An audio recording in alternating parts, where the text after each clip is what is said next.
We shall require consular invoices for the 4 cases of liquid glue and for the square bottles of hair restorer which we are to ship to Guatemala by the Welsh Rose sailing next Friday.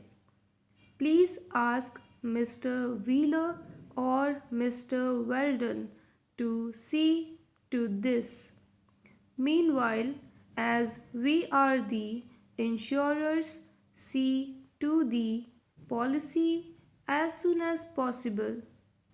If the wharfinger calls, I wish to see him as to the disposal of those bales from Bombay by the Emperor now lying in the Empress dock. It is important to know whether it is possible or impossible to make delivery of these bales to Messrs. Ambrose and Kimber this week.